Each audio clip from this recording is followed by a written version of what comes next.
வணக்கம். எம்ஜி கிச்சனில் இன்றைய சமையல் என்னன்னு பார்க்கலாம் வாங்க. நம்ம கார்டனில் பறித்த வாதநாராயண கீரையும் முடக்கத்தான் கீரையும் சேர்த்த ஒரு தோசை. இந்த தோசைக்கு அடுப்பில் ஒரு கடாய் வச்சுட்டு 2 டீஸ்பூன் அளவுக்கு எண்ணெய் சேர்த்துட்டு 1 டீஸ்பூன் மிளகு, 1/2 டீஸ்பூன் சீரகம் சேர்த்துட்டு சீரகமும் மிளகும் நல்லா பொரிஞ்சு வந்ததுக்கப்புறம் 5 சின்ன வெங்காயம், 5 பல்லு பூண்டு, கூடவே பொடியாக நறுக்குன சின்ன துண்டு இஞ்சி எல்லாத்தையும் சேர்த்து ஒரு முறை நல்லா வதக்கி விட்டுட்டு க்ளீன் பண்ணி வச்சுருக்கிற முடக்கத்தான் கீரையும் வாதநாராயண கீரையும் சேர்த்துட்டு கூடவே ஒரு கைப்பிடி அளவுக்கு கொத்தமல்லியும் சேர்த்து நல்லா சுருளை வதக்கி விட்டுடணும். வதங்கின கீரையை ஒரு மிக்சர் ஜாரில் சேர்த்துட்டு கொஞ்சமாக இட்லி மாவு சேர்த்து நல்லா நைஸாக அரைச்சி எடுத்துகிட்டு வந்துடலாம். தண்ணி சேர்க்கக்கூடாது, இட்லி மாவு தான் சேர்க்கணும். அடுத்து ஒரு 4 பேர் சாப்பிட்ற அளவுக்கு இட்லி மாவு எடுத்து வச்சுருக்கிறேன். நம்ம அரைச்சிட்டு வந்த கீரையை இந்த மாவில் சேர்த்து நல்லா கலந்து விட்டுடலாம். இந்த மிக்சி ஜார்லேயே கொஞ்சமாக தண்ணி சேர்த்து கலந்து இதில் சேர்த்துடலாம். இந்த தோசைக்கு தனியாக மாவு அரைக்கணும்னு அவசியம் கிடையாது. வீட்டில் இருக்கிற இட்லி மாவுலேயே ஈஸியாக செய்யலாம்.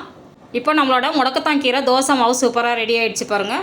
இப்போ அடுப்பில் ஒரு தோசைக்கல் வச்சுருக்கிறேன். தோசைக்கல் நல்லா சூடானதுக்கப்புறம் இந்த மாதிரி கொஞ்சமாக எண்ணெய் தேய்ச்சி விட்டுட்டு நம்ம கலந்து வச்சுருக்கிற மாவுலேருந்து தோசை ஊற்றிக்கலாம். தோசை இந்த மாதிரி நல்லா மெலிசாக தேய்ச்சி விட்டிங்கன்னா எந்த அளவுக்கு வேணும்னாலும் மெலிசாக வரும். உங்களுக்கு மெலிசாக வேண்டாம், மெத்துன்னு ஊற்றணுன்னா கூட கொஞ்சம் குண்டாக ஊற்றுனீங்கன்னா தோசை சூப்பராகவே வரும்.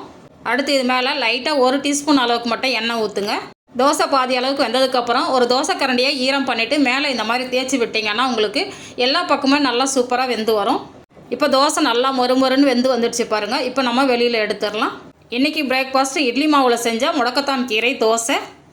இந்த தோசையில் பார்த்திங்கன்னா ஏற்கனவே காரம் இருக்குது, அதனால் காரம் இல்லாத வேர்க்கடலையும் தேங்காயும் சேர்த்த ஒரு சட்னி. காரத்துக்கு 2 மிளகா மட்டும் சேர்த்துருக்கேன். லஞ்ச் என்னன்னு பார்த்திங்கன்னா சூடான சாதம், குழம்பு பார்த்திங்கன்னா தேங்காய் அரைச்சி ஊற்றின எறா கிரேவி, கூடவே வறுத்த முட்டை, கூடவே சூடான தக்காளி ரசம்.